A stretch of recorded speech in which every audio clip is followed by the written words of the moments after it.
Tampa scored 4 goals in the series, 3 of them courtesy of Hagel. Montreal has scored 5 goals in the series, 4 of them on the power play, and penalties is really a theme here. 28 minutes in game 1, already 30 minutes in the first 20 minutes here. What's going on? Scrum, scrum, scrum. Well, there's a lot of emotion. There's a lot of passion. And that's why, honestly, the Stanley Cup playoffs is the best time of the year, because it's not just about skill and speed. It's about skill, speed, and toughness. But all these scrums, there has to be a little bit of restraint. And you got to be thinking about, at the end of the day, we don't want to come out of this down. So Jackeye and Struble come into the scrum. I don't think that's the right time, because their 3 guys weren't really getting manhandled. It wasn't their top guys like Caulfield. By them coming in, not only do they not get the offensive zone faceoff, but Jackeye took the extra 2 there. So that's the only scrum they didn't quite handle the right way, where they ended up coming out of it shorthanded. This one happened organically, right? And Anderson's in there, and Tampa Bay pulls their goalie because they had a delay penalty. So they actually have 6 guys on the ice. And if you watch Perry at the bottom of the screen, he's the only guy who drops his gloves and throws punches.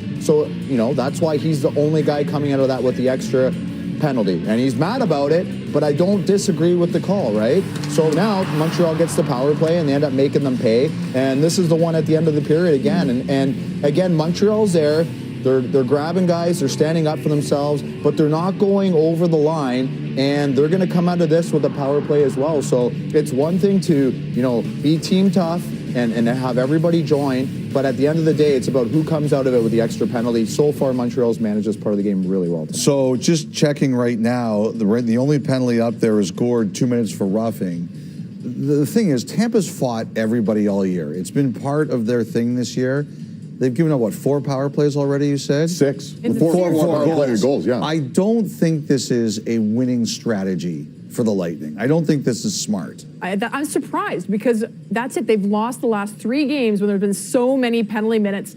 I find it quite entertaining, because there are a lot of scrums, but there's also the animation. So whether it was Anderson on the bench. So I feel like these guys, I feel like they're handling it. Like, it's not going over the top. You see Gord on the ice, like a little bit of a smile. Like, there's the intensity of the scrums, but they seem to still be maintaining somewhat of a balance. But at some point, we talk about adjustments, because they're going to have to adjust. Right now, that Montreal power play is operating 4 of 6 in this series. So you've got to make sure that, I mean, there must be a shift in strategy for Tampa Bay. Most penalized team in the NHL. They had 600 more minutes than Colorado, who was least in the NHL this year. That's a lot to take in, and Montreal's making them pay. Let's get back out there to Tampa.